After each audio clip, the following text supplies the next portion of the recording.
My brother destroyed my 11-year-old son's PS5 Pro at his birthday party. Everyone was horrified, and my father said he deserved it. My son David turned 11 last month. All he wanted was a simple birthday party with his friends. Nothing fancy or expensive, just cupcakes, pizza, and a backyard barbecue. I've worked incredibly hard to give my son the life he deserves. I'm a nurse, and my husband passed away 2 years ago while serving in the US military during a classified mission. Since losing his dad, David has struggled with depression. For over a year, he'd been asking for a PlayStation 5 Pro, so I decided to surprise him for his birthday. I bought it 6 days before the party. My father and my brother Brian showed up late. The moment they walked in, the usual drama started. Brian looked around at the decorations, the cake, and all the guests before smirking and saying, "Wow, don't you think this is a little too much for someone like you?" The comment made my blood boil, but I refused to let him ruin David's birthday, so I stayed quiet. Brian has always been jealous whenever someone else is happy or doing better than him. Ever since his wife left him, he's acted like the victim, and he can't stand seeing anyone succeed financially. My father always defends him, no matter what he says or does. I stayed polite because my son's happiness mattered more than my anger. The party was amazing. The kids were laughing and playing while the parents talked together. Everyone brought David thoughtful gifts. When it was time to open presents, he got toys, Lego sets, Hot Wheels cars, a basketball, and finally my special gift, the PlayStation 5 Pro. He was grateful for every present,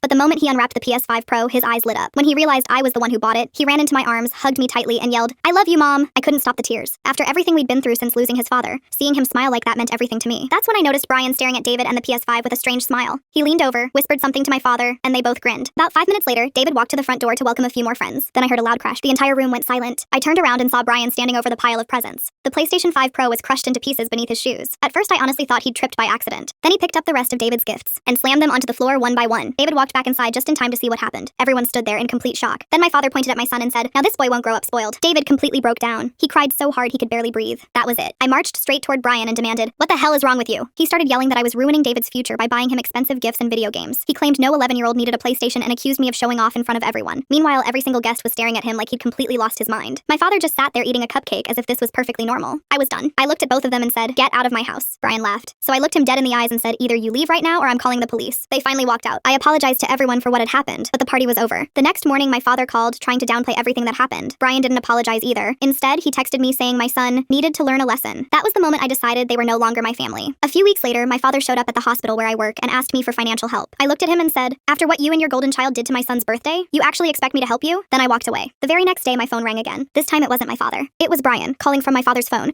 asking me for money. I hung up immediately. Then I called a lawyer, explained everything, and filed a lawsuit against both of them. Now they're the ones spending their time in court. Karma finally caught up with them.